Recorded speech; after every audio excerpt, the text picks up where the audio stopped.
प्रिय भक्तजनों, एकादशी या गुरुवार के दिन अगर कोई भी व्यक्ति श्री विष्णु स्तोत्र का पाठ करता है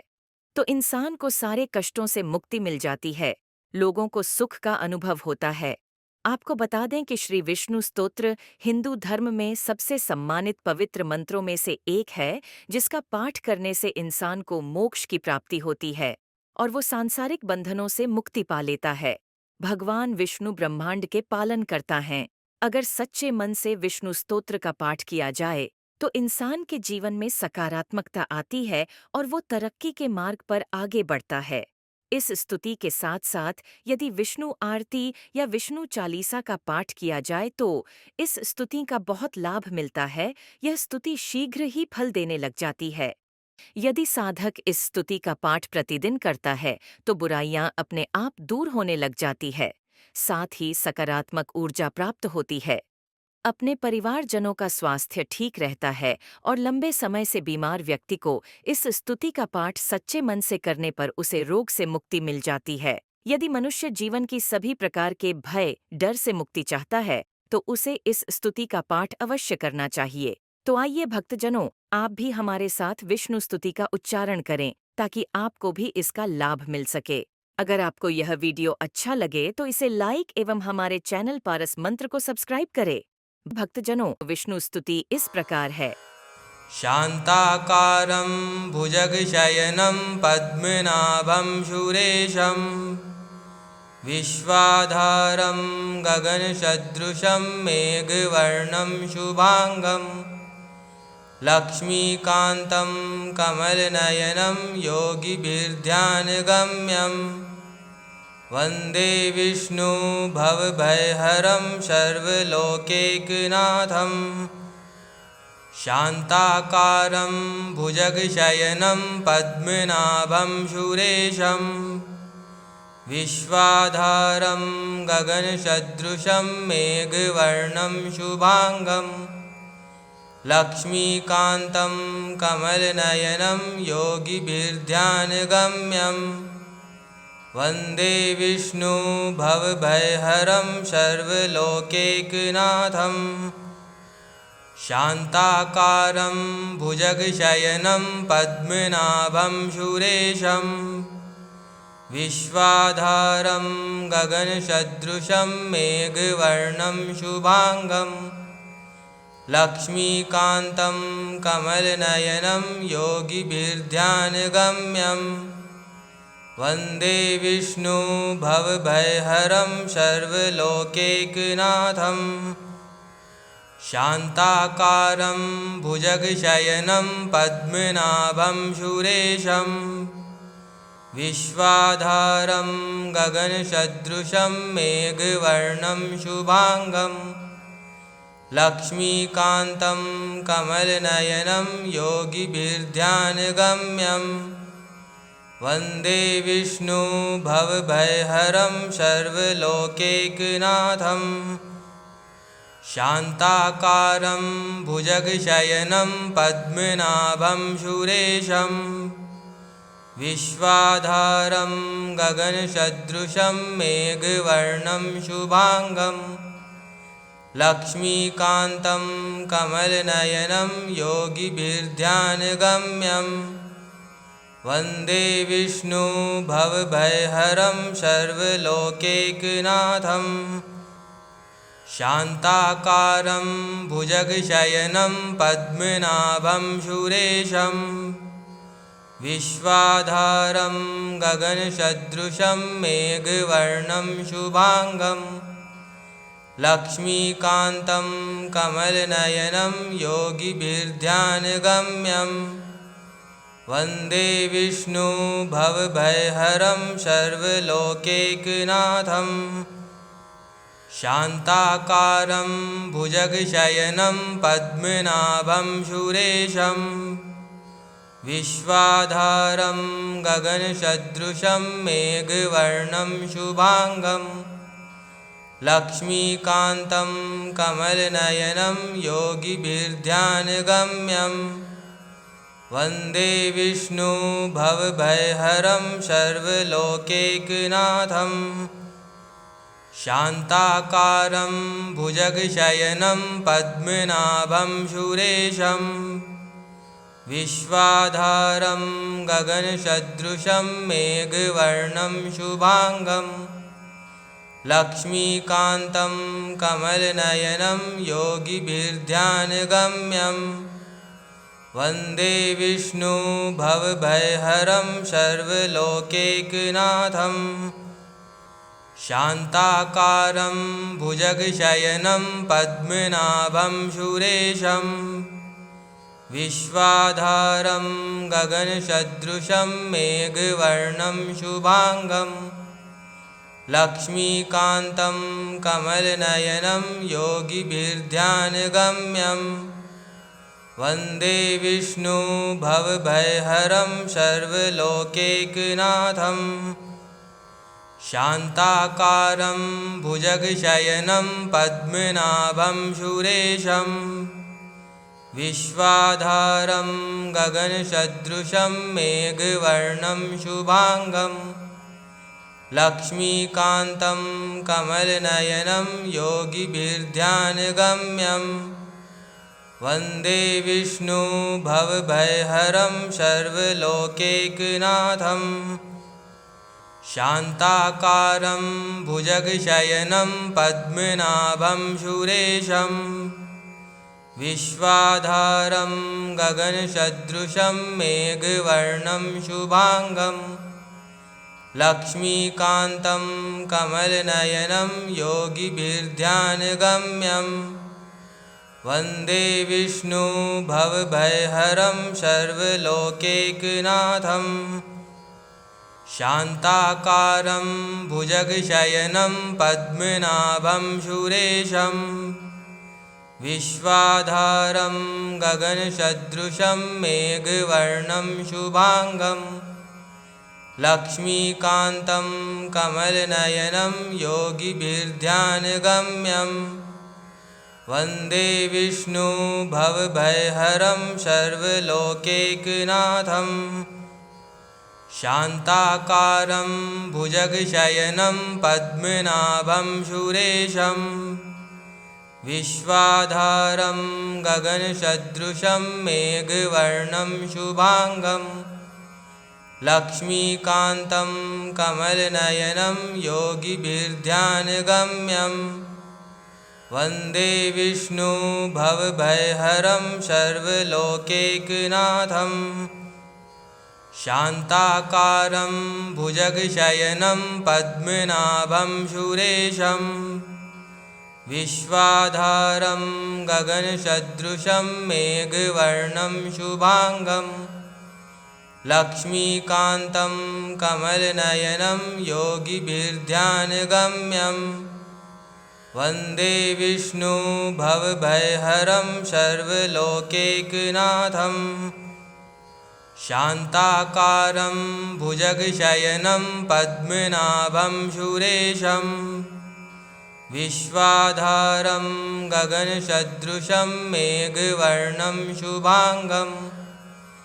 लक्ष्मीकान्तं कमलनयनं योगिभिर्ध्यानगम्यं वन्दे विष्णु भवभयहरं सर्वलोकैकनाथं शान्ताकारं भुजगशयनं पद्मनाभं सुरेशं विश्वाधारं गगनसदृशं मेघवर्णं शुभांगं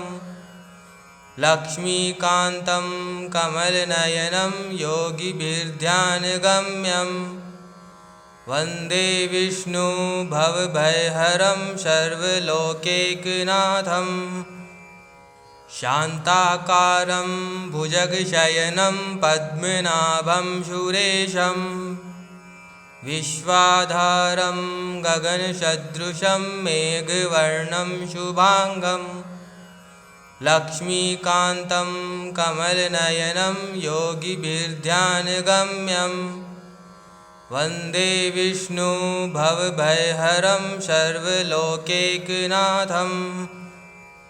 शान्ताकारं भुजगशयनं पद्मनाभं सुरेशं विश्वाधारं गगनसदृशं मेघवर्णं शुभांगं लक्ष्मीकान्तं कमलनयनं योगिभिर्ध्यानगम्यं वन्दे विष्णु भवभयहरं सर्वलोकैकनाथं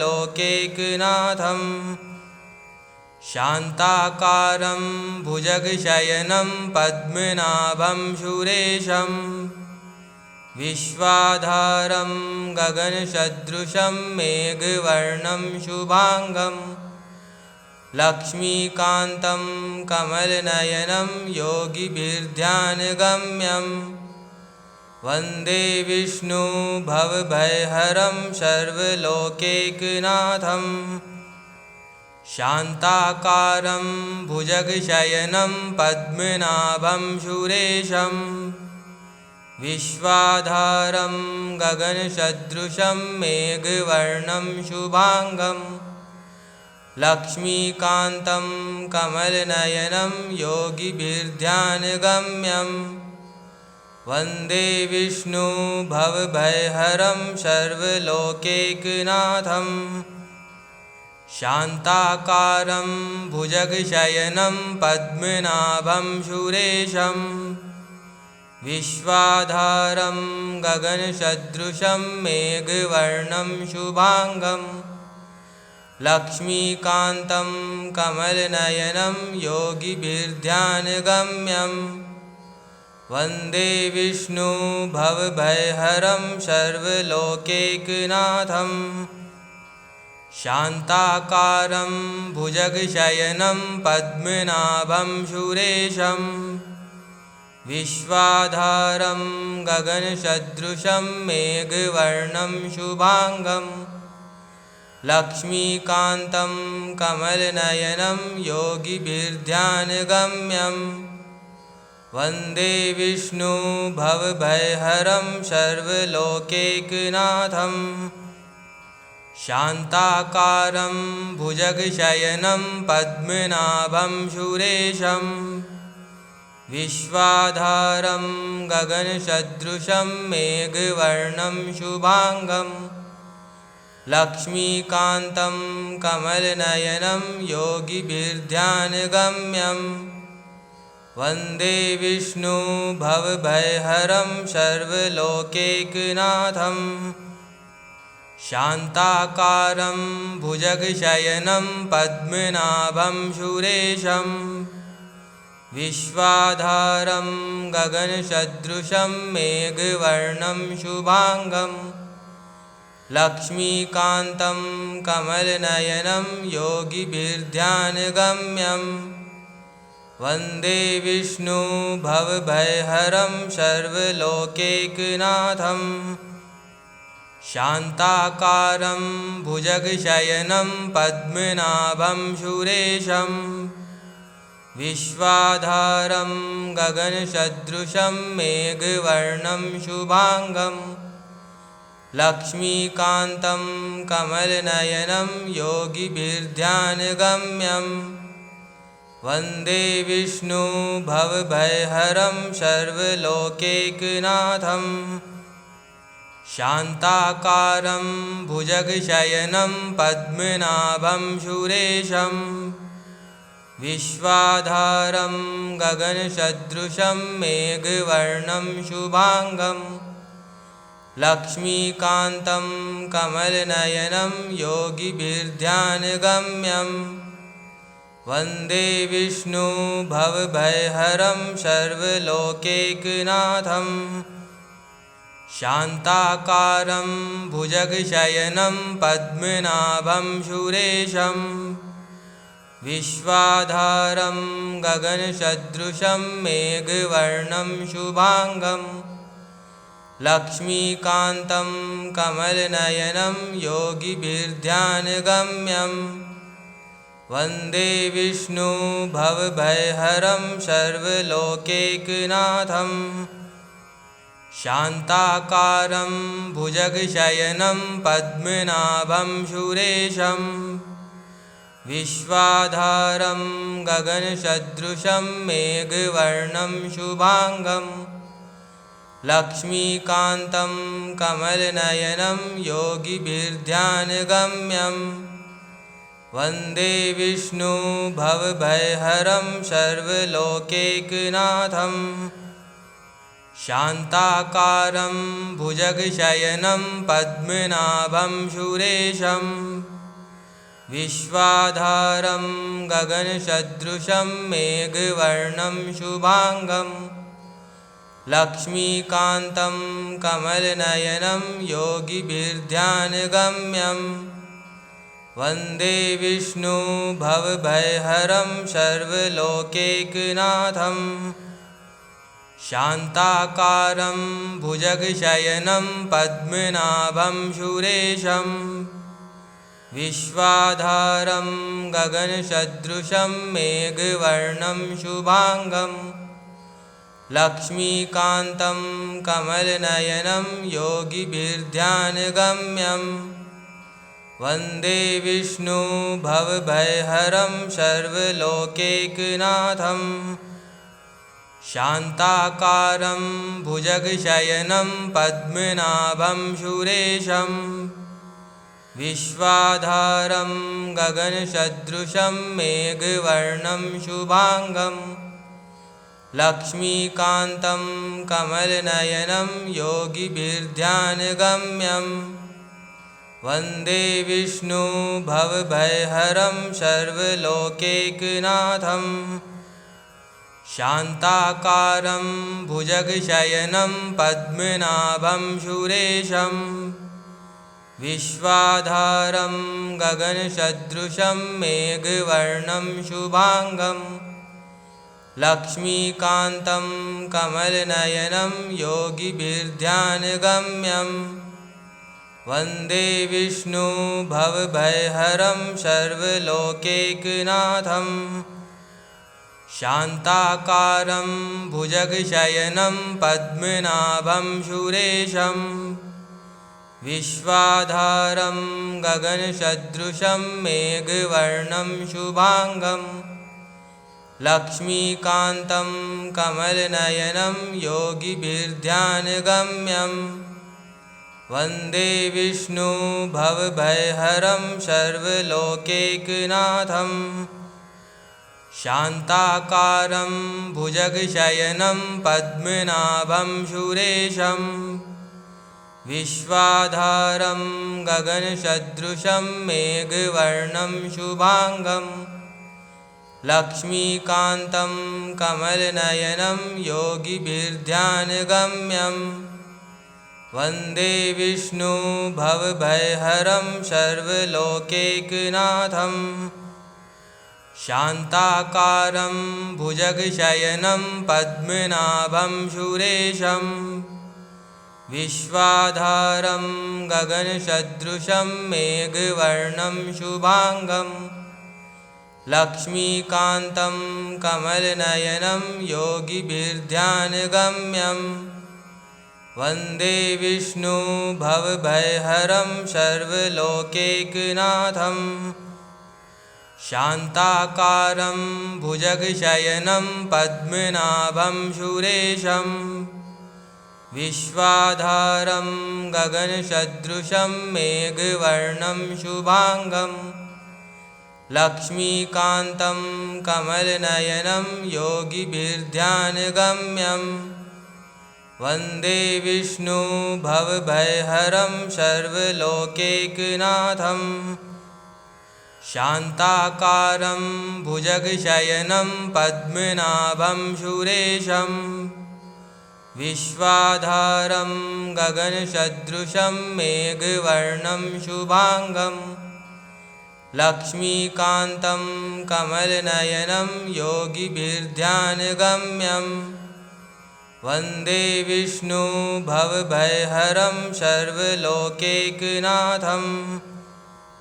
शान्ताकारं भुजगशयनं पद्मनाभं सुरेशं विश्वाधारं गगनसदृशं मेघवर्णं शुभांगं लक्ष्मीकान्तं कमलनयनं योगिभिर्ध्यानगम्यं